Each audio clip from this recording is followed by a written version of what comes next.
Hey, what's up, guys? Welcome back to another episode of the Fantasy Fellow Show. I'm your host, the Fellow KGB. You can follow me on Twitter at the Fellow KGB. And tonight, it is January 4th, 6 p.m. Central Time. We're just going to be taking a look at the 2020 season in review. This is kind of a fun episode for me, just kind of looking back at all the stats. I know we had a kind of a wild week 17 that's going to skew things a little bit, but man, we had a lot of things that we were right about, a lot of things that we were wrong about. I'm recording this on Monday night. I think later in the week, I will be doing just a podcast solely on my misses with all my draft prep. And then I'm also going to I'll do a separate show of all the things that I guess I was correct about. So we'll kind of get into that stuff later. I think this show purely is just going to be looking at a lot of the stats and a lot of the fantasy numbers that were compiled over the 2020 season and just soaking it in, just taking a moment and just realizing what had happened. So we're going to hop into a screen share here. I think that's what I'm looking for. So this is just FF Today's. They do have all the fantasy numbers here that we're looking for. But if you filter by ESPN, that's going to give you your 4-point passing touchdowns here. So Josh Allen, man, quarterback 1 on the season. It depends on your scoring system, but in a 4-point passing touchdown league, I think that's, the majority of people play fantasy football. They play 4-point passing touchdowns. So he finishes as the quarterback 1, just a few points ahead of Aaron Rodgers, who essentially Aaron Rodgers has the MVP locked up. Josh Allen did make a really good, strong charge here at the end. They both played 16 games. Allen, I think, attempted a lot more passes and threw for a lot more yards and touchdowns than I think people would have anticipated. The numbers here, 102 attempts, 421 yards, 8 touchdowns. That all looks pretty good here. But Josh Allen, man, if you ended up taking Josh Allen, I play in a lot of Superflex leagues, so he was probably a 4th or 5th round pick for me, but man, just what a season. He ended if you had him in the fantasy playoffs, you felt really good. He had 2 back-to-back 30-point games in weeks 15 and 16, also had a 30-point boomer in week 13. So he started off really hot. Things got a little weird in the middle of the season there. It looks like maybe October was the weird month for him, but he roared right back to life just when we needed him in week 13 on. So Josh Allen, your number 1 quarterback on the season.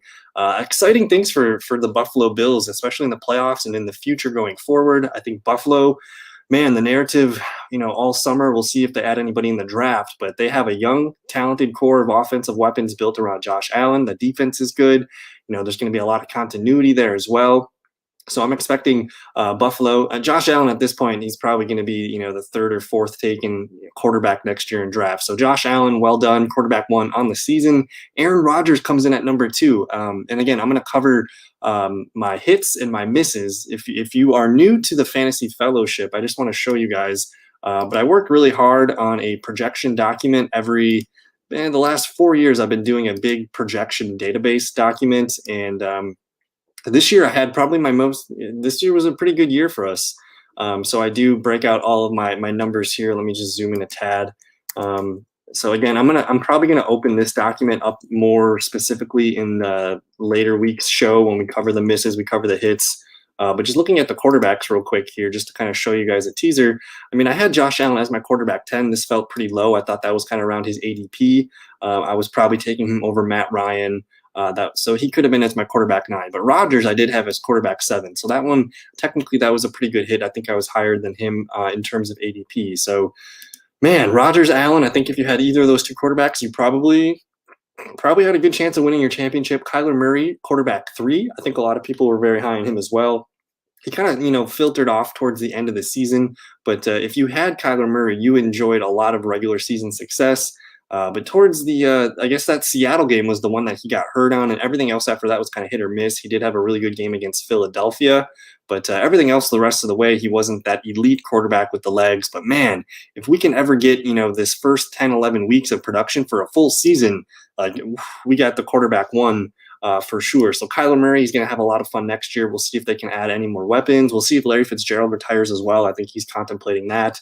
But Patrick Mahomes, of course, the fact that he finished 4th on this list probably concerns a lot of people, but in terms of fantasy points per game, he actually was the number 1 quarterback. I guess Mariota doesn't count. Maybe Dak Prescott doesn't count because he only had the 5 games. But Patrick Mahomes, man, based on everyone that did play a full season, Again, he missed week 17 because I didn't need him to play, but he actually had a better output than Allen or Rodgers. So that would have been interesting to see if he actually came through and got the points for you. But man, that's the top 4. Deshaun Watson, top 5. That does make sense. I think he's been a top 5, fringe quarterback the last 3 seasons. Let me just double check here. Deshaun Watson, quarterback 4 last year. Deshaun Watson, quarterback 4 again. I think 2017 is the one he got hurt.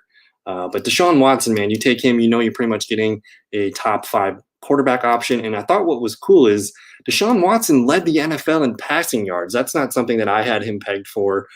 So they did. I mean, it was a losing team. They had to kind of open things up and throw it. But for him to lead the league in passing yards, again, Pat Mahomes, he only played, 15 games. So it should have been Patrick Mahomes.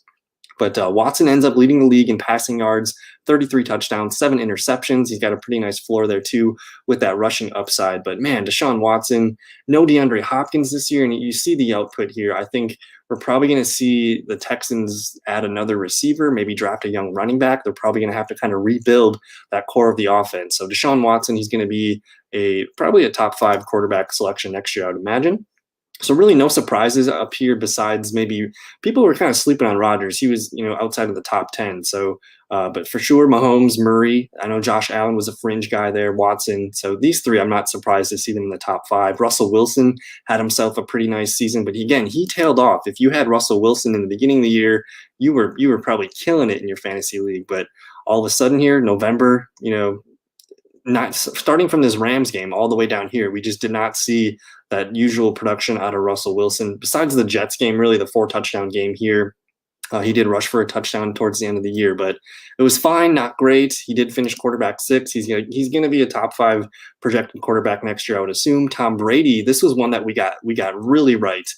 He did, finish north of my projection for touchdowns, but he finishes with 4,600 yards, and even adds 3 rushing touchdowns. So if you had Tom Brady, you for sure, you had a really good chance of winning your fantasy championship. He saved the best for last, essentially here with Detroit. Even the Atlanta game, they didn't do anything in that first half, but he came through.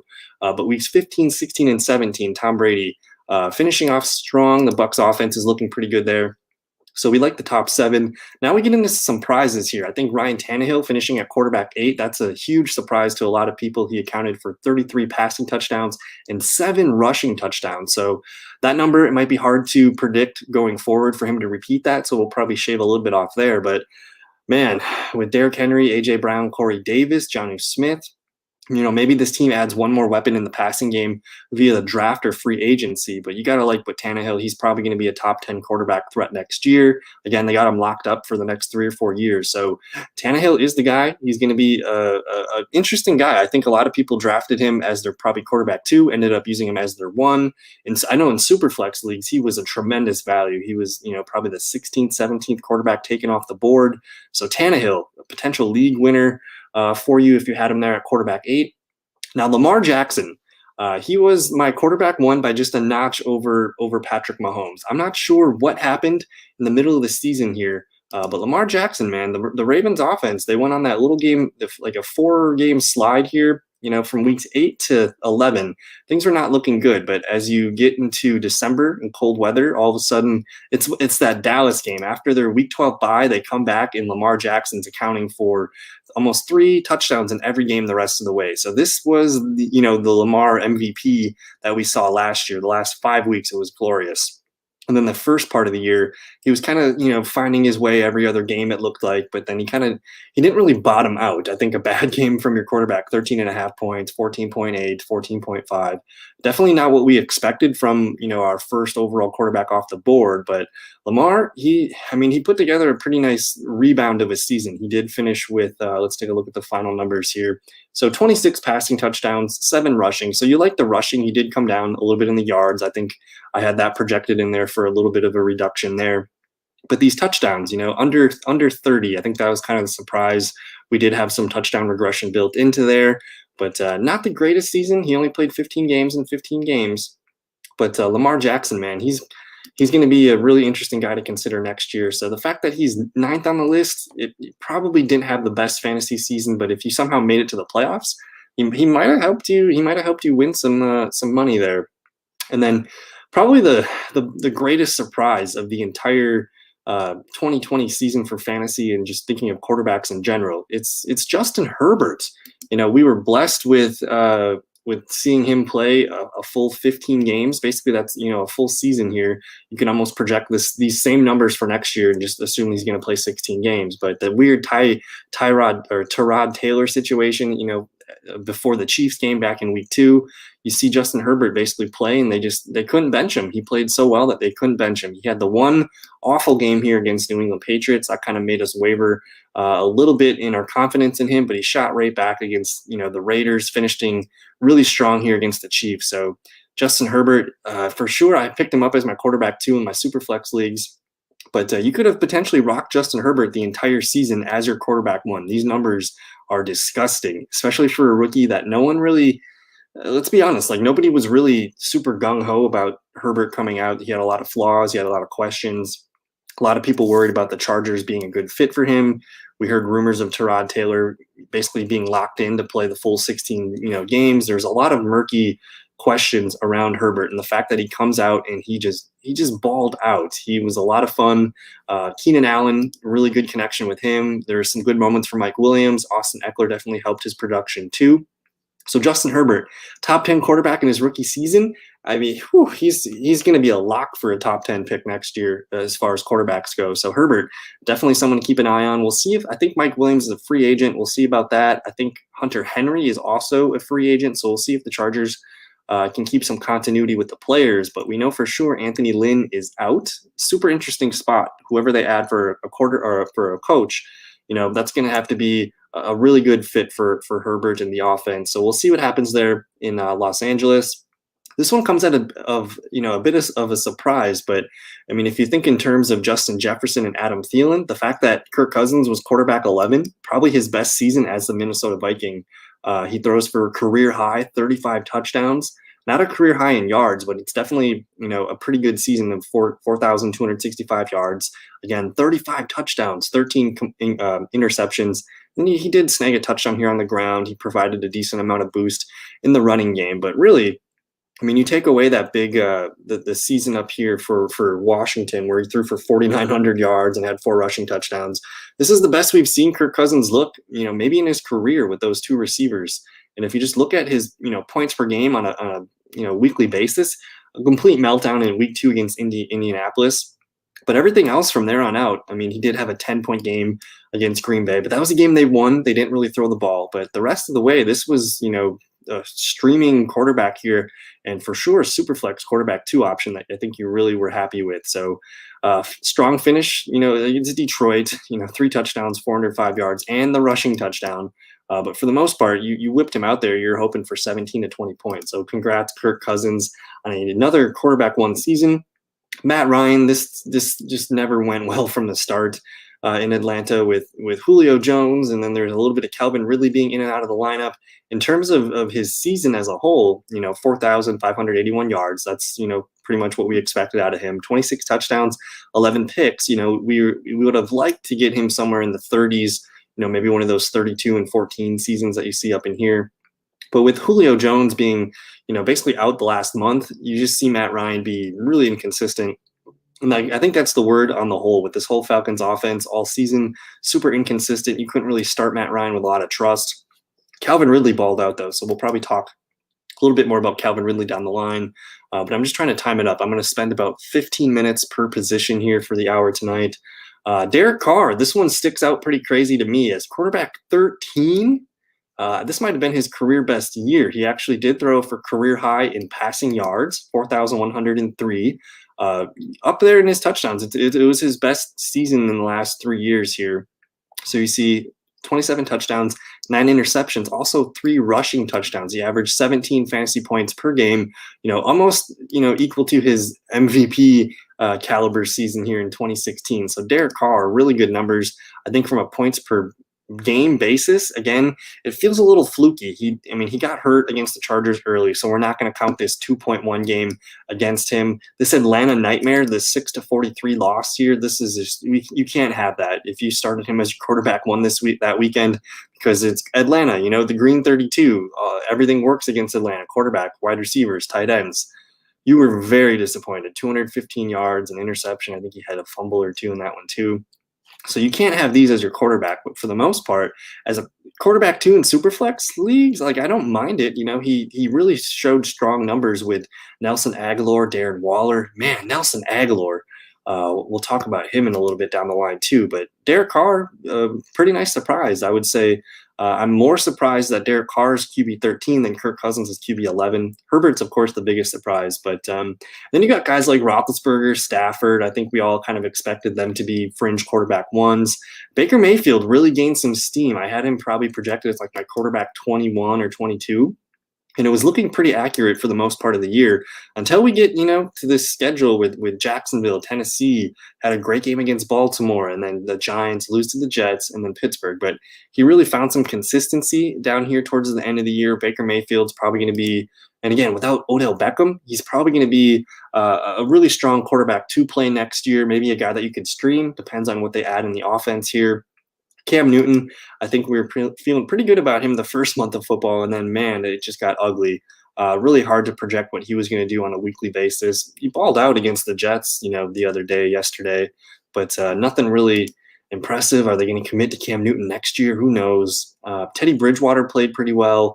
Philip Rivers, Jared Goff, Drew Brees, these guys were all kind of streamers. Drew Brees, you were probably starting as a quarterback one when he was healthy. But these are all guys that you did not really want on your fantasy teams for the most part. We'll see about Tua in the future. Sam Darnold actually had some bright spots too, but man, Dak Prescott, the season that he could have had. So that's kind of, the main quarterbacks that I wanted to call out. We'll move on here. We're going to actually flip to tight end right away because I think that's going to be a little bit quicker. You know the names, you know the games. We're going to filter here to PPR. I play pretty much all my leagues are PPR leagues. I do play in one kind of old man league, we call it. It's an old man league where the points are low, very low, and you kind of got to get touchdowns in that league. So a little bit of a challenge in that league, but we won the championship. But anyways, Travis Kelce. If you had Travis Kelce this year, there's a pretty good chance that you won your championship. Setting records for receiving yards for a tight end. He did lead the league with 11 tight end touchdowns. Robert Tonyan was right there with him at 11. But man, just looking at this list, the top five. Kelce, yeah, that we knew that was going to happen. Darren Waller, yeah, we figured he was, 2 or 3. But Robert Tonyan, Logan Thomas, and TJ Hawkinson, Mark Andrews there at 6. Like, we expected Mark Andrews to be a top 5 tight end, but Tonyan, out of nowhere, he was probably one of the waiver wire pickups of the year. If you got him at tight end, he had that one streak of maybe 5 or 6 games where he scored a touchdown. He did score a touchdown last night too. So basically 1, 2, 3, 4, 5, 6, 7. 7 of the last games here, the man scores, or 6 out of the last 7 games, he scores a touchdown. A 2.7, a 1.5. Can't really have these, these kind of 5-point numbers here, but if you were able to stream him, you picked him up probably after this massive Atlanta game, you probably had a pretty good time. So Robert Tonyan, he's going to be in our good graces next year with Rodgers in that offense, basically featuring him. And here's the number here that I like about Robert Tonyan. He didn't need a lot of targets. That's what sticks out to me about everybody else in this list. You look at the top, Dan Arnold down here at 45 targets. Everybody else has more than 45 targets, but look at Robert Tonyan with 59 targets. The next closest guy would be down here at, I guess, Jared Cook with 60. So the fact that he produced with that amount of targets as the number 3 tight end is mind-blowing. So hyper efficient year. I don't think we can project those touchdowns for Robert Tonyan. So I think people might be probably penciling him in probably for tight end number 8 to 10. I think that would make sense if you remove some of those touchdowns, maybe put him at 6 or 7. I think that's more realistic of a season. But awesome year from Robert Tonyan.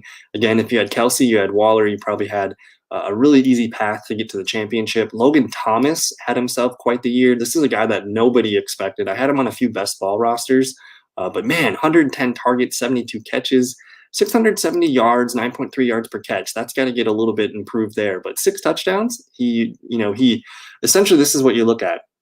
This was when Dwayne Haskins was starting the first, 4 or 5 games here. I think that Baltimore game was when he got benched. Kyle Allen comes in. You see some good numbers here. But when Alex Smith got the keys, that is when our guy Logan Thomas, he kind of did the Robert Tonyan effect here where everything just worked. He was getting consistent targets, high of 15, high of 12. He had that massive game against Seattle here that you see. So Logan Thomas, he is here to stay. I think, especially if they keep Alex Smith around, Logan Thomas is going to be a top, 10 tight end, for at least the foreseeable future here. He's made some really good strides. Former quarterback at Virginia Tech. TJ Hawkinson is next year.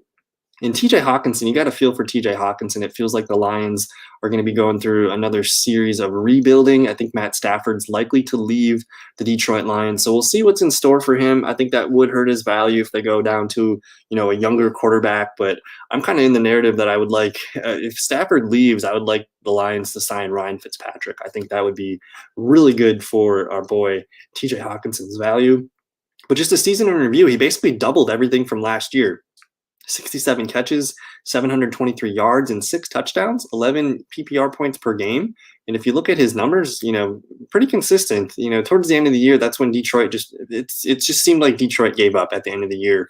He did have a pretty bad game here against Washington. But for the most part, TJ Hawkinson in your lineup, for the cost investment in his draft capital, you were pretty happy with him. Mark Andrews, this was a guy that I think really frustrated people at the beginning of the year. He didn't have the season that he had the year before. He did miss 2 games, but 58 catches, 701 yards, 12 yards per catch. That's, so he's on a downtrend there. But 7 touchdowns, that's workable for 12.2 points as your tight end. And what you like about Mr. Mark Andrews is you really saw the offense open up. I don't like saying it, but Nick Boyle, one of the best blocking tight ends in the league, he's actually on the field more than Mark Andrews. When Boyle got hurt week 10 against the Patriots, that's when you see Mark Andrews basically just get reinstated into that offense as a main threat.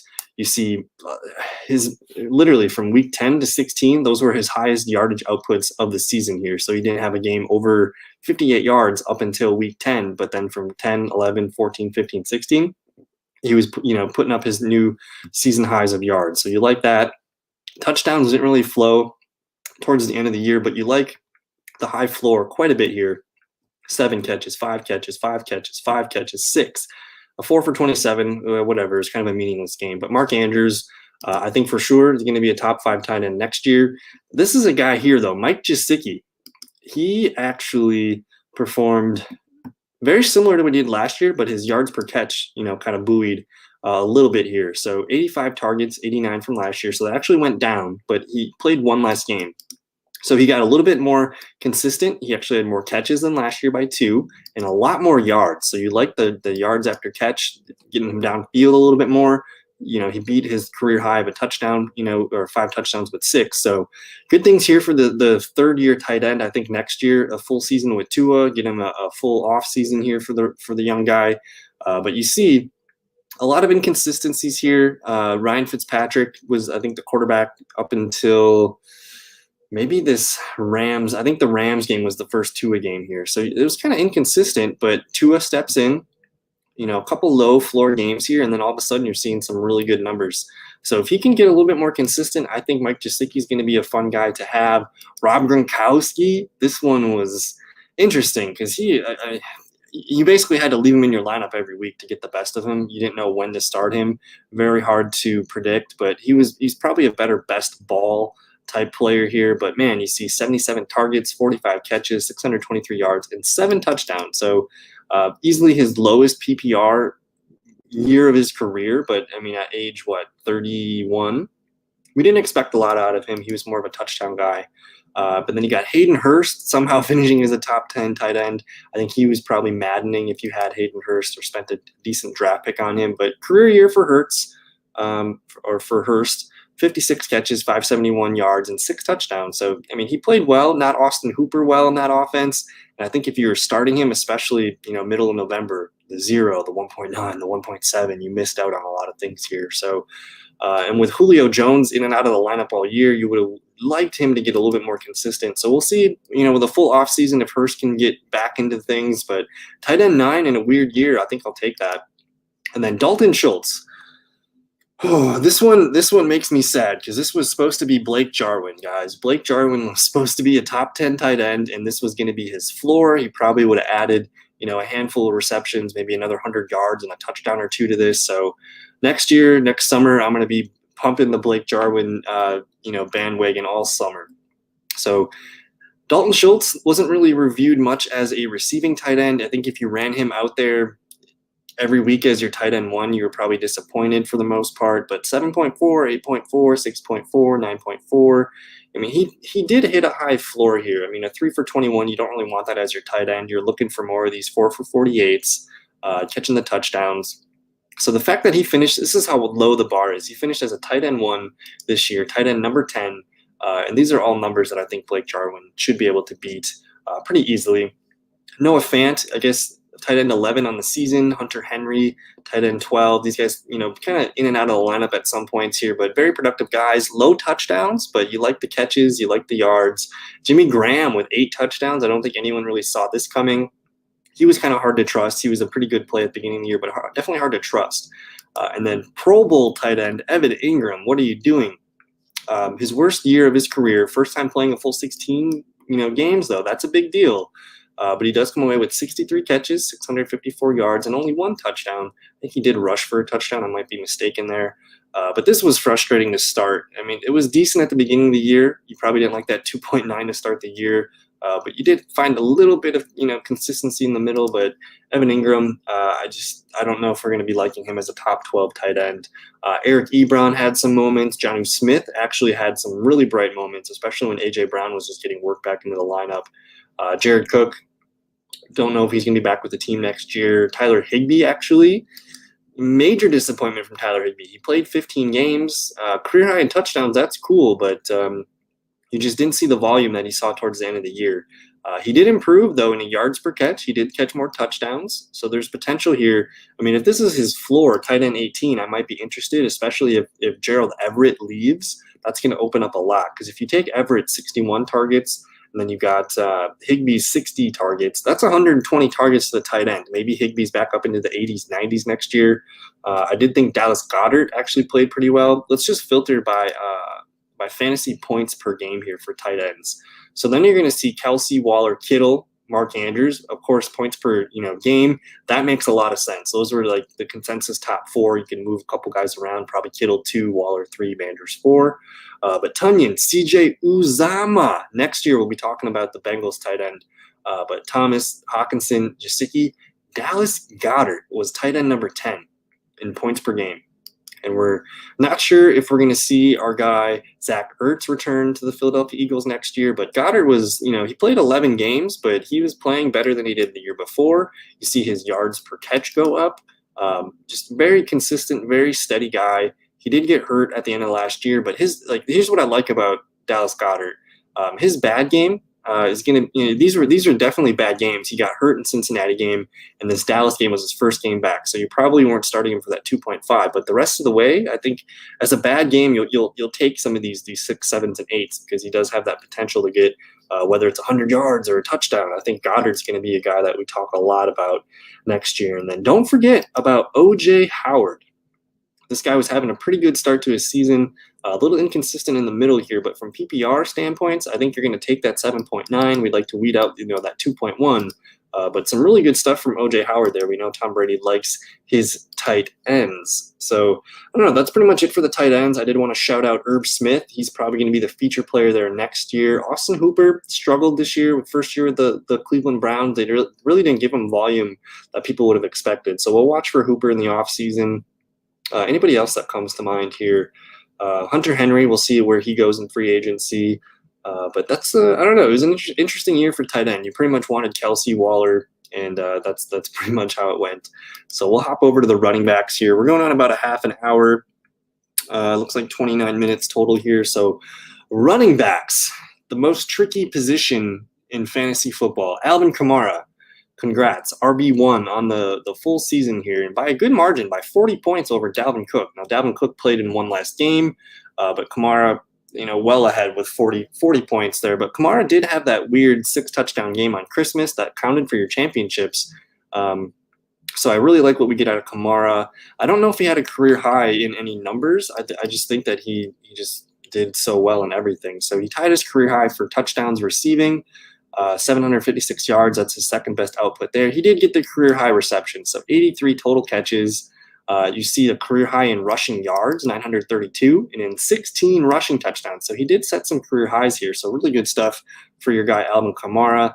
I think a lot of people were nervous. They're excited at the beginning of the year, getting these 38s, these 44s, just super steady, super consistent. Taysom Hill enters the fold, and then we're panicking. For 3 straight games here, we're just wondering where are the targets. You see 1, 2, 3. They get that corrected at the end of the season. So Alvin Kamara, congrats. Running back 1 on the season. I think, Christian McCaffrey, he was the true RB1 if you filter by fantasy points per game. It wasn't even close. He was well ahead by 5, points per game on Alvin Kamara here. So McCaffrey, if he, would have played 13, 14 games, he would have been the number 1 running back. So don't feel too bad if you drafted McCaffrey. It was a freak injury. Very hard for running backs to, finish running back 1 in back-to-back years. So good chance he's there next year. So we'll get back to just the fantasy points total. Kamara, Cook, Henry. I think these guys were consensus top 5 running backs for most people, so that doesn't surprise us. Congrats, Derrick Henry, on your 2,000-yard season. Led the league in rushing touchdowns with 17. He might have had a career high in receiving workload too. 19 catches, not a career high in yards, but he almost caught a ball game. So we got to get that better, Tennessee. He does deserve a handful of catches, but Kamara, Cook, Henry, I think those guys are consensus top 5 picks from the pre-draft process. So good job there. Come on, again, Christian McCaffrey would have been, running back 1 if he would have played 13, 14 games, I think, averaging 30 points per game. That's pretty wild. So now we'll get into some of the surprises. David Montgomery, 1,070 yards, 8 touchdowns, massive receiving upside here, 54 catches, 438 yards, and 2 touchdowns. What happened with David Montgomery? Well, his second season, career highs across the board in everything. And the one big piece here that fell for Montgomery early in the year was Tariq Cohen getting hurt. That opened up all this receiving game. I think for the most part, I projected Montgomery to get maybe 30, 35 catches at the most. But for him to blow that out of the water, I missed completely on this receiving, with Tariq Cohen being injured. Now, he did impress us a little bit as a runner, almost identical attempts in one last game. But he improved, dramatically on his yards per carry, 0.6 yards per carry. That's actually a lot of yards if you start to add those up over time. So really good things out of David Montgomery. I think if you had him in the beginning of the season, a little bit inconsistent, but again, his worst games were 7, 8, 7, 8. That's what you want, because you probably drafted Montgomery as your second running back, maybe even your third running back. He had that weird groin injury coming into the year. But man, the last 6 games of the season, he might have been the highest scoring running back. Maybe McCaffrey or Kamara can say something about that. But 20 points straight, in 6 games here. Really good stuff out of David Montgomery. He scored a touchdown in the last 6 straight games here, so that buoyed all of his stuff. Kind of a tale of 2 seasons. He only scored 2 touchdowns in the first 9 games of the year, so that's something to work on there. But again, only 8, 7, 8, and 7 as his low points here. Really good stuff out of David Montgomery. That offensive line for Chicago got a lot better. He did have a nice schedule boost at the end of the year, but man, David Montgomery, congrats on a top 5 RB season. And then Aaron Jones. Aaron Jones played in 14 games. If we filter by fantasy points total here, Aaron Jones was, RB6. Antonio Williams, we're not going to count that. So he was, essentially the 5th best running back on the season. Now, I know a lot of people were nervous about Aaron Jones, not being able to repeat all those touchdowns that he did last year. He finished with 11, but I think he set some career highs. So career high in yards, rushing yards, back to that 5.5, yards per carry here. That was really nice. But again, 9 touchdowns. And basically almost identical to what he did the year before, 47 catches to 49. The yards per catch dipped a little bit here, so that's something to kind of work on here. I could see this being his area of improvement next year, but really good floors for him to build on. We'll see if he signs with Green Bay. But if you drafted Aaron Jones and you just left him in there every week that he played, you had a really good time. Only 1 game below double digits. So when it comes, if he resigns with Green Bay, I think Aaron Jones is another lock for a top 10 season at the running back position. And there was a lot of times where Green Bay, it was 2 seasons, paired back to back. This season with Green Bay, Rodgers throws 48 touchdowns. The year before, Green Bay runs for 25, 26 touchdowns. So teams were focused on that running game, and they just could not stop the passing weapons in the red zone here. A guy like Robert Tonyan steals, 11 touchdown potentials from Aaron Jones there. So really good. This is kind of a floor season for Aaron Jones, and that's scary. He only played 14 games, but again, 18 and a half PPR per game here. So really good season for Aaron Jones. Jonathan Taylor and James Robinson, the top two rookies. I think a lot of people expected Jonathan Taylor to be one of the best rookies. Either that or Clyde Edwards-Helaire. He had a pretty good season, but he got hurt. But Jonathan Taylor turned it on at the end of the year, and I think he probably won people championships. A lot like David Montgomery, but you see, 19.4, 19.5. You're going to take those all day. And again, he scored touchdowns in 5 straight games to end the season. Just maddening usage at the beginning of the year. I think people kind of started to panic here against Detroit. You should have smashed Detroit. Only 22 yards, 11 carries. Same thing against Tennessee. This is a team that you should be able to run against, but they kind of got the run game taken out of them. Not a lot of success here against Baltimore either. So people kind of panicked here, but man, they got things turned around, playing against Green Bay, Houston, Las Vegas, Houston. Pittsburgh was tough, but he played really well. And then Jacksonville. So he hit a big schedule boost at the end of the year. And then you like the consistency with the carries. So this is a guy who's got a lot to build on for next year. So Jonathan Taylor is going to be, top 5, top 10 predicted running back, I think, going into the 2021 season. So well done there. James Robinson, probably the waiver wire darling of the year. If it's not Herbert, it's James Robinson. You basically left him in your lineup every week. He hit double digits every game that he played, even in the tough matchups, against Baltimore, against Pittsburgh. We'll even say Cleveland, a lot of tough matchups. Even Miami, he torched Miami for 2 touchdowns, 83 receiving yards, just had that massive game on that. I think that was the Thursday night game. But man, James Robinson got hurt towards the end of the year. I think it was the hamstring.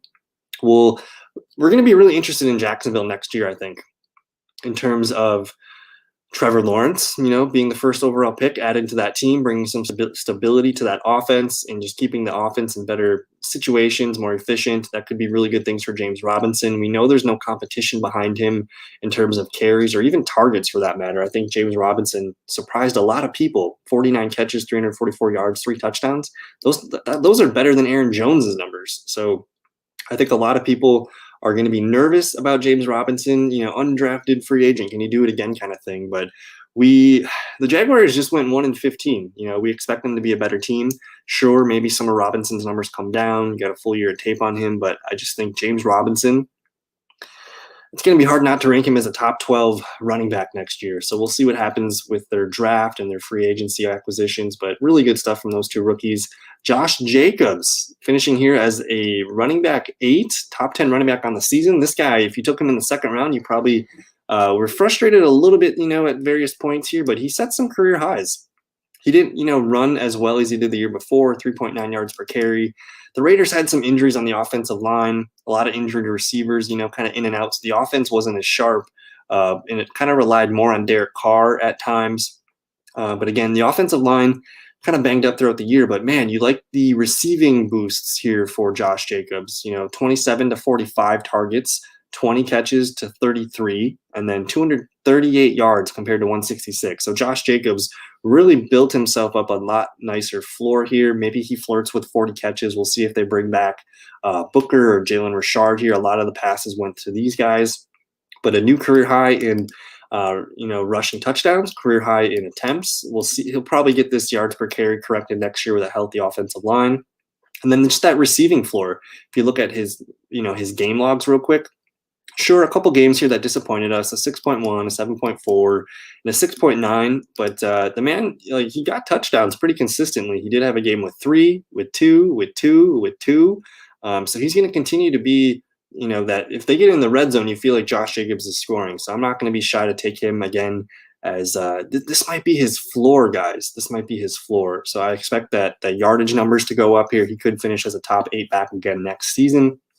Zeke Elliott, if you took him, you probably were pretty disappointed. He looked really good with Dak Prescott, though. So this is going to be a rebound candidate guy.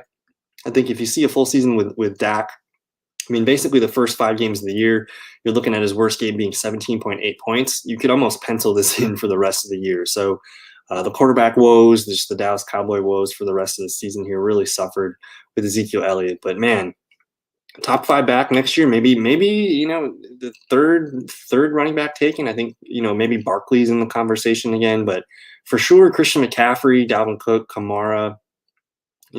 Some of those guys will be maybe one of the top 5 running backs taken. So Elliott, there might be a discount on Zeke Elliott next year. Kareem Hunt, he played 16 games, very productive. He actually had more carries, than Nick Chubb, and very productive in the receiving game. 11 total touchdowns. I think this guy, if you drafted him in the 5th, 6th, 7th round in a PPR league, you had a really good year. He was one of those guys you could just leave him in there as the flex. Now he did kind of have some lows, but lows, were manageable. He did have some 5s down the end of the year, but 8, 6, 9, 9, 7, you can live with those. Especially if he's, bringing in 18, 19, 16 every other week. So a lot of good things with Kareem Hunt. We'll see what happens with the Browns next year. I don't know if he's a free agent or not. We'll watch for that.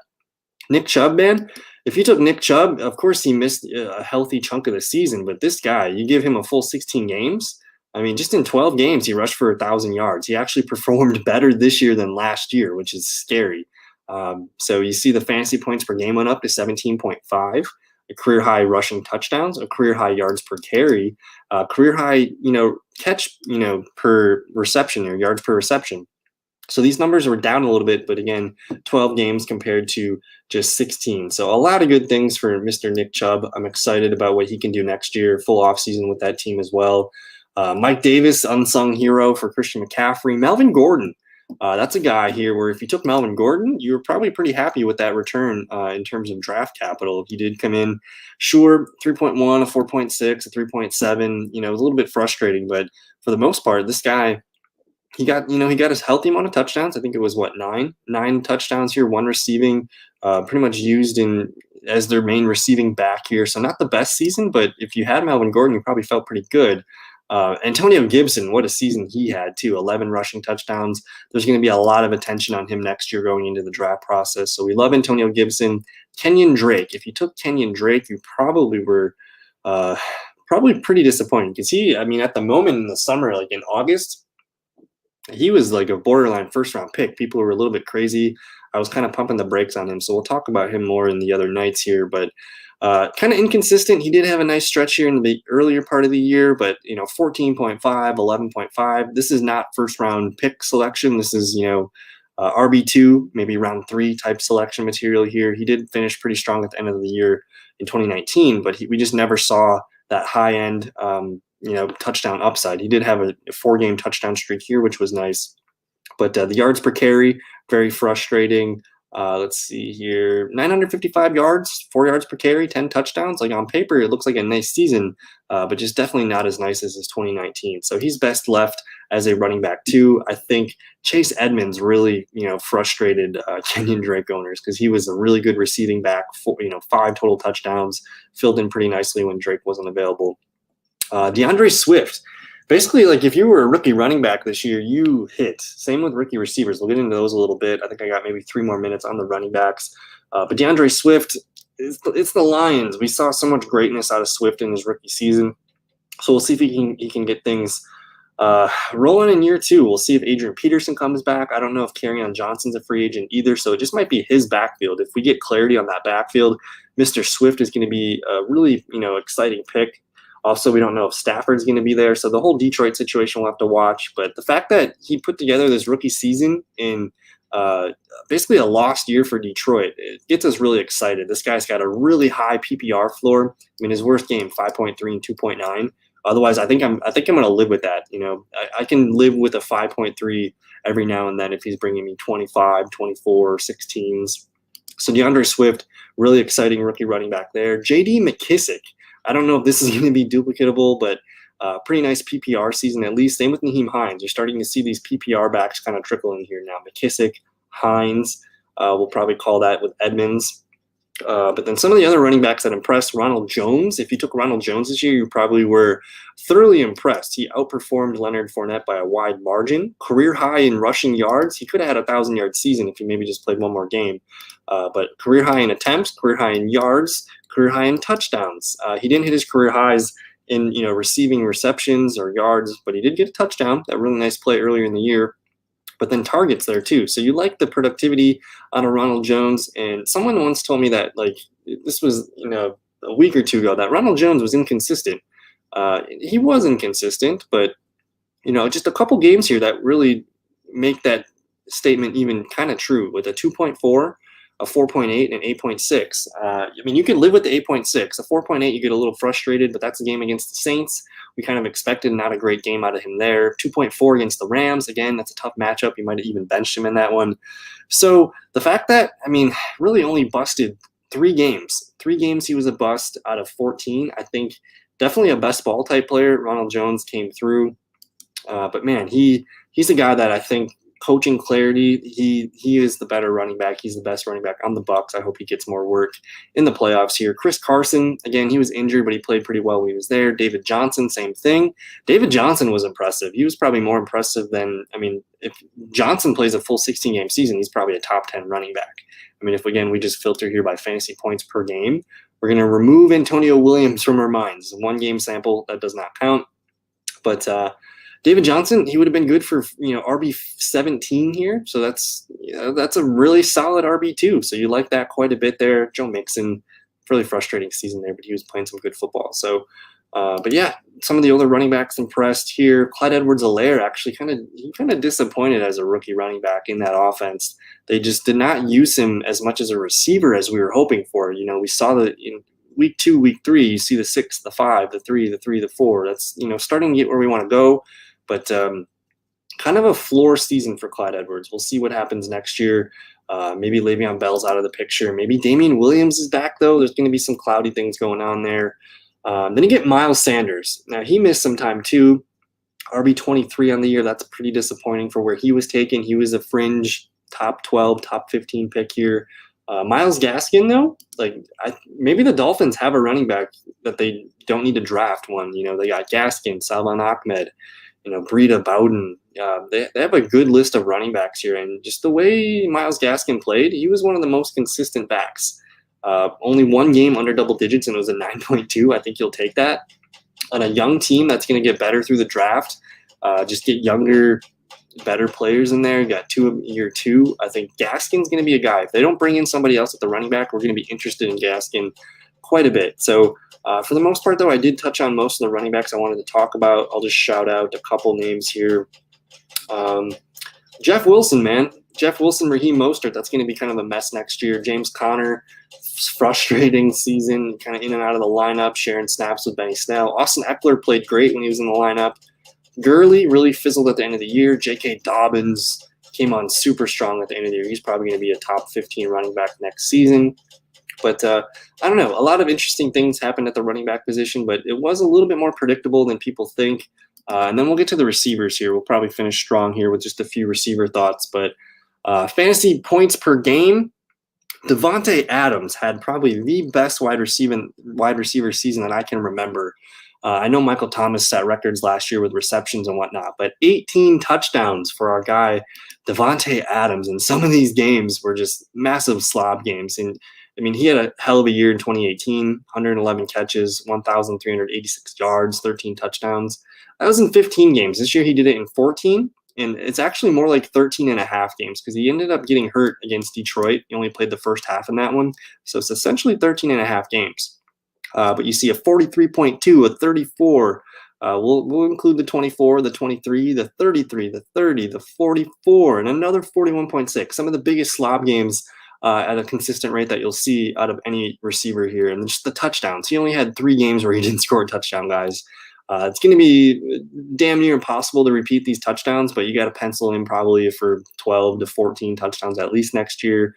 He has been kind of dinged up, at various points throughout his career. Only 1 complete 16-game season. So we'll see if he can, finish a season strong here, because this just might be the tip of the iceberg for Devontae Adams. He just turned 28 on Christmas Eve. So he's got, a really good maybe 2 or 3 year stretch of being probably the best receiver in football. So congrats, Devontae Adams, 2020's wide receiver number 1 by a wide margin, over almost 4 fantasy points per game here. Tyreek Hill, though, he did not play last week. He probably wouldn't have caught Devontae Adams in true fantasy points per game or anything like that, but 15 touchdowns of his own, and also 2 rushing, 13 carries, 123 yards, and 2 rushing touchdowns. Fantastic stuff from Tyreek Hill. So again, 87 catches. I just want to look and see if these are career high numbers. So he ties his career high, 87 receptions. Doesn't get the yards, but a career high in touchdowns. Actually, lower rushing attempts. They've used them more in the past, so that might be something to keep an eye on there. But Tyreek Hill, it is the best season of his career if you're just looking at fantasy points per game basis. I'm trying to think. Only one not so great game here. That 57.9 game against Tampa Bay. Holy crap, that had to have been fun to have him in the lineup that week. But congrats, Tyreek Hill. And now, okay, I think for the most part, people understood that Michael Thomas, Devontae Adams, Tyreek Hill, like those are probably the top receivers taken off the draft board.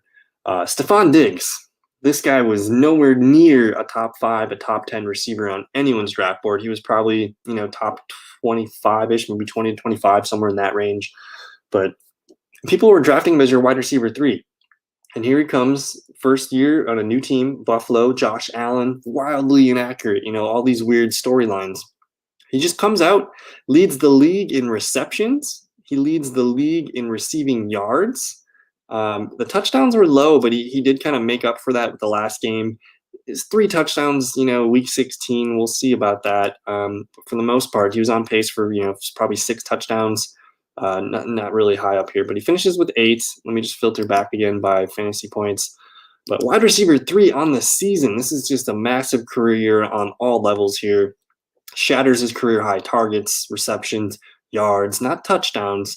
And then they didn't really use him as a running, receiver here. So I'm curious if maybe that grows in the future with these guys. But every game he played over double digits. He's just one of those guys, matchup proof. It didn't matter. You were putting Stephon Diggs in your lineup no matter what. So wide receiver 3, probably the best value of any receiver that you drafted. Maybe Justin Jefferson could come, he probably went undrafted. I would say Justin Jefferson probably the best value. But Stephon Diggs, that was a guy you started him every week. Didn't question it. Probably the best value at receiver. DeAndre Hopkins, this was a guy that I was nervous about. I think I had him ranked as my wide receiver 9 or 10. I didn't think he had a top 5 wide receiver season in him, but I was impressed with the targets. I was impressed with the amount of receptions. I expected the yards to be there, but the touchdowns were kind of low too. So interesting season from DeAndre Hopkins. He actually had some really nice games, but it was by far not even close to some of the best numbers he had with Deshaun Watson. So Kyler Murray still growing as a quarterback. We should expect some nice things for him next season. Let me answer this question real quick here. I just saw this from MHP. Thanks for hanging out with me, man. So which wildcard match are you most excited about? I think it's got to be Baltimore, Tennessee, man. That's a rematch from last season. Baltimore got embarrassed in that game. Lamar played well, but he turned the ball over.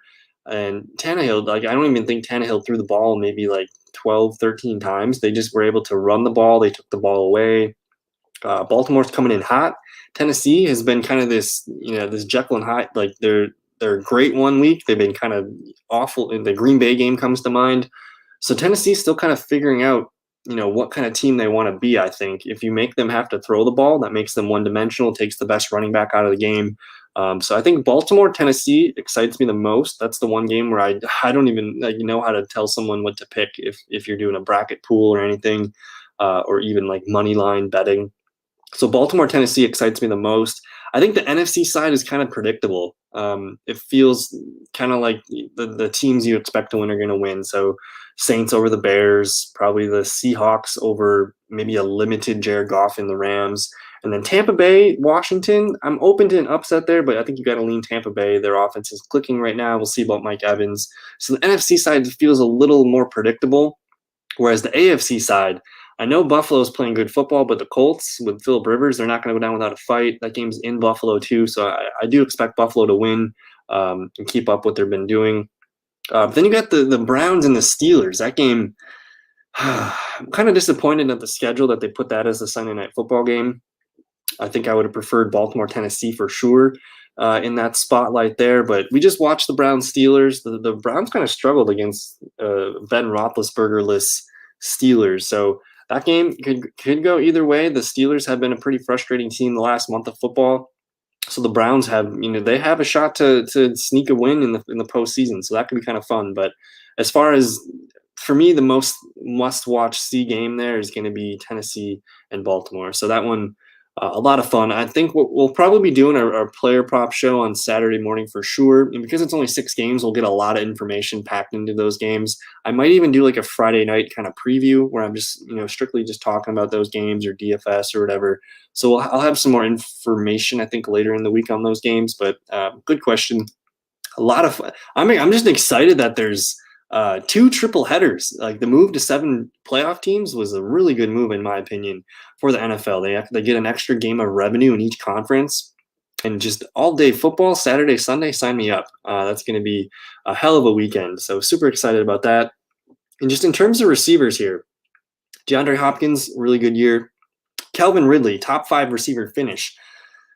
Oh, I think a lot of people expected Julio Jones to be up here at number 5. Again, in and out of the lineup all season. He didn't really play the last month of football. And I think Calvin Ridley is going to be too hard to ignore going into fantasy drafts next season. All summer, we're going to be hyping him up.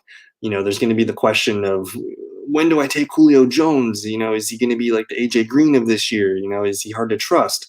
But I think it's clear Calvin Ridley is going to be the alpha receiver going forward for Matt Ryan. DK Metcalf, man, I just wish he could have finished the season a little bit stronger here. But if you took DK Metcalf in the 5th, 6th round of your draft, you had a lot of fun this year. The last 3 games, though, kind of a little bit disappointing here. The Seahawks offense with Russell Wilson kind of took a dive there for the worse at the end of the year. DK Metcalf, only 1 touchdown in the last 7 games, only 1 game of 100 yards. So there's a lot of room for improvement with DK Metcalf. And he finished wide receiver 6. So Metcalf's going to be one of my favorite players in the summer for draft prep. Justin Jefferson, what do we do with this? This guy probably wasn't even drafted in your fantasy league unless you lived in Minnesota or potential, Louisiana, maybe that makes sense. But Justin Jefferson wasn't even the wide receiver 2 to open the first game against Green Bay. They had Olabisi Johnson ahead of him, maybe even Chad Beebe ahead of him. So they took a little bit of time easing him in the lineup. He was kind of, he had that breakout game and a little bit inconsistent, but then he hits his groove here towards the end of the year. So I'm thinking this is what you're going to expect out of him next year. Maybe now that there's game tape and some film on here, there might be a little bit more attention on him. Adam Thielen, also a year older. So Jefferson's going to be the alpha in Minnesota next year, but again, there might be a little bit more attention on him. So I think it's going to be tough to expect him to put these numbers again back to back. I think the touchdowns can improve, but I might be limiting my yards per catch and things like that as they let him do more routes, I think. But hell of a season, Justin Jefferson. Tyler Lockett, wide receiver 8. Metcalf and Lockett, both top 8 wide receivers. That's really fun. Allen Robinson, so super consistent and just really steady. The touchdowns were low, but he's proven that quarterbacks don't matter for him. He's going to produce no matter who's throwing the ball. He dealt with Trubisky. He dealt with Nick Foles all season. Still a top 10 finish. So he's going to be as safe as ever. We'll see where he ends up in free agency. He's potentially going to walk. So we'll see what happens in Chicago. Adam Thielen up there at wide receiver 10. It didn't feel like Adam Thielen was a wide receiver 10, but he ends up with 14 touchdowns. But a kind of an inconsistent year, to be honest. He had streaks. He was a very streaky player, but you can't enjoy these 5s, these 5.8s, the 6.9s. The 9s are fine. You can live with the 9s. But we're just looking for a little bit more consistency from the older receiver there. Mike Evans, leading receiver for Tampa Bay. Everyone was really high on Chris Godwin this year, but Godwin was, in and out of the lineup, only played 12 games. But he actually played pretty well for his yards, his fantasy points per game. So no surprise to see Evans up there. Keenan Allen, hell of a year with the rookie quarterback there. That's a lot of fun there. Wide receiver 12. We're going to expect good things for him next year. Only 14 games. He kind of got hurt at the end of the year, so that's a really good floor for Keenan Allen. Fire your question away, Mr. Trent. We'll whatever you need, we can help you out there with the keeper question. Robert Woods. This was one that I was really excited about because I was kind of lower on most people than Cooper Kupp. I think a lot of people were looking at Cooper Kupp's touchdowns. That kind of felt like something to me that was unsustainable. And this year, the touchdowns go to Robert Woods. 6 receiving touchdowns, 2 rushing. He tied his career high for total touchdowns here. But man, it's those rushing touchdowns were nice. Just extra points in random ways sometimes, but ties his career high in receptions. Definitely lower in the yards per catch, but You probably felt confident about Robert Woods in your lineup almost every week. His low points, these eights, these sevens, these nines, that's totally acceptable. To be probably you drafted him as a wide receiver 3, you probably left him in your lineup all season. So Robert Woods, super steady. AJ Brown, I know. I just remembered sitting on Twitter and seeing so many people frustrated with what he did his first week of the year. But man, if you had AJ Brown this year, you didn't care. You're putting him out there every week. In one game here, 3.1, a bad game here against the Colts, but for the most part, AJ Brown's probably going to be a top 5, top 10 threat next year. Again, third-year player, Ryan Tannehill playing good football, a lot of fun. Amari Cooper, this seemed about like where he would finish here, a little bit inconsistent with the quarterback play, of course, but he just has these weird games where he just does nothing, for 3 or 4 games of the year. So I tend to not draft him because just week 15, man, if you need to get in the playoffs, that 2.3 is going to be really sour for you. So I like Cooper, pretty consistent, but he does have that bust rate that I don't appreciate. Juju Smith-Schuster, this was probably a top 10 receiver for me in my projections here. I missed on it. His yards per catch, embarrassing, 8.6. That's not even close to anything here that he did in years previous. But it's nice to see him play a full 16-game season. He did have a pretty steady floor here, but a 4.5, a 5.9, 2.6, and a 6.8. You can't really have those from Juju here. So we want to see a little bit higher floor, more yards per catch, just more yards from Juju I think would be appreciated. But where does he play next year? He's a free agent. Pittsburgh typically does not pay their receivers. They don't pay their running backs. They don't pay their receivers. They usually spend elsewhere and draft and develop from within. So Juju might be on the move. Brandon Cooks, really solid season with Deshaun Watson. I think a lot of people are going to be excited about him next year. Will Fuller, we'll talk about him probably later in the show later in the week. But then you see Marvin Jones have that awesome game yesterday. I don't think people really had him up there as a top 20 receiver. Kenny Golladay, of course, didn't play. So that one's a bit of an outlier there. Terry McLaurin did have a pretty nice season here. I think he set career highs in terms of receptions, yards. Touchdowns went down. I want to see those touchdowns back up to 7, 8, 9, 10 next year here. But the quarterback play, he played with 3 different quarterbacks this year. It really didn't matter. He did have a little bit of a lull towards the end of the year, 3.4 and a 4.4. But for the most part, Terry McLaurin was a must-start receiver. But again, he did tail off a little bit at the end of the year, so I'm not really sure here. But he was, racking up yards and just at a high clip. So Terry McLaurin, he's going to be one of my can't-miss players next year. It really depends on who the quarterback is, but I love everything about Terry McLaurin. And then, yeah, Trent, if you have your keeper question, fire it up. We can look at that. I do play in a keeper league too, so I guess I got a good mind for keeper league questions. Just some other receivers here that stick out that I'll probably be interested in next year. Robbie Anderson, hell of a year. Deontay Johnson, Chase Claypool, Curtis Samuel. Carolina Panthers had 3 receivers in the top 25. DJ Moore was the worst one. So he played, one less game than the other guys here. I guess Curtis Samuel did too, but really fun stuff from that offense in Carolina. Now, Christian McCaffrey was out. That might change things for next year, but basically, if you took a Panthers receiver, you did not go wrong there. So CeeDee Lamb, number 1, he's the number 2 receiver in Dallas, 74 catches, 935 yards, and 5 touchdowns, and a rushing touchdown. This is his floor. CeeDee Lamb is guaranteed to be a top 20 receiver next year with a full Dak Prescott season. Super excited about Mr. CeeDee Lamb. Let me pull up Trent's question here.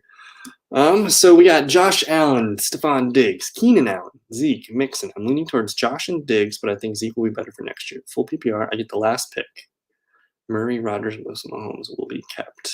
Okay, so I'm curious, Trent, how does your keeper league work? I know everyone's got different keeper rules. So you have Allen, Diggs, Allen, Zeke, and Mixon. I'm leaning towards Josh and Diggs, but I think Zeke will be better next year. So you only get to keep 2. The keeper league that I play in, we keep 4 people. You're allowed to keep 1 quarterback.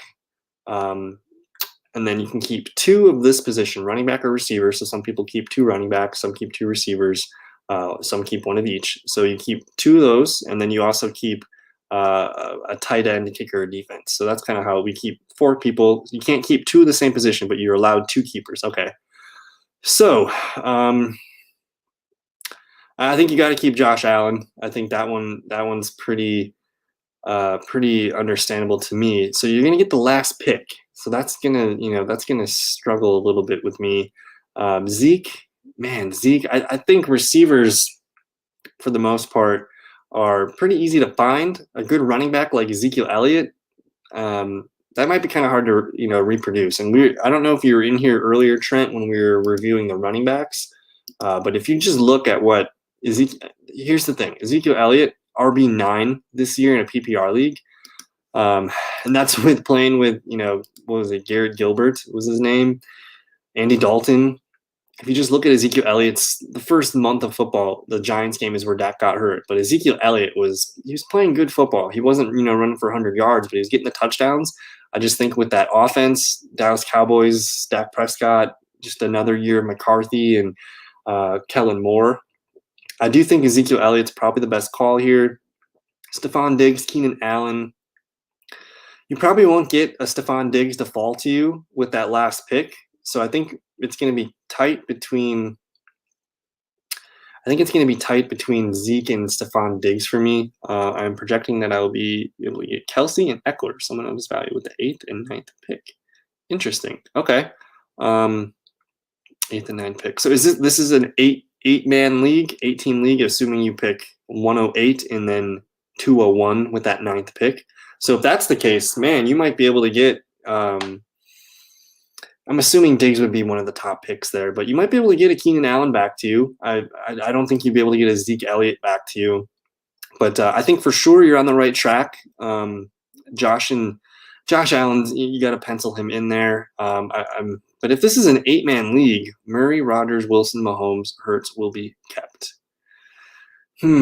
As much as I like Josh Allen, are you able to answer that question real quick, Trent? Is this an 8-team league, 8 total teams?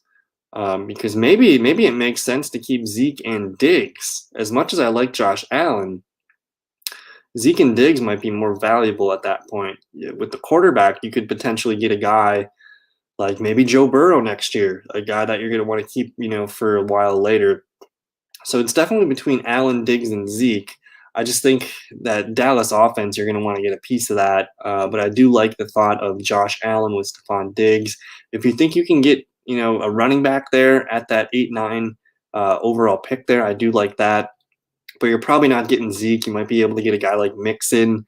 But if it's 18 league, I think this is what you do. If you want to keep Josh Allen and Diggs, there will be Watson, Brady, and Herbert that will be on there next year. I mean, if you can draft Herbert, man, I think quarterback points are the easiest points to find. I think that's a pretty true statement you'll find across most fantasy people. Josh Allen coming off of a career season, it's going to be hard to duplicate. I've seen that with pretty much any quarterback. Ask Lamar Jackson, MVP regression. Patrick Mahomes, as good as Mahomes was this year, he was quarterback 4. There's potential for Josh Allen to kind of settle down a little bit from this year, as good as it was. Whereas I think Stephon Diggs, man, if you want to keep that part of the team together, Josh Allen, who knows? Josh Allen might even fall to you at that 8-9 overall pick here. So I think for me, I value the running backs and the receivers of Zeke and Diggs for the most part here. And then if you're telling me if you can get Deshaun Watson or Justin Herbert at the 8th, 9th overall pick, I think I'm very interested in doing that. And I'm assuming, if Rodgers, Murray, Wilson, Mahomes, Hurts, that's 5. So you technically only need 2 other guys to not take a quarterback, and there's a chance that one of them can take Watson. So there's a small chance that Allen does fall back to you. So there's always that. Whereas Zeke and Diggs, like those guys are going to be, people are going to have, their eyes wide open, for those 2 guys. So I think that's how I'm going to rank it.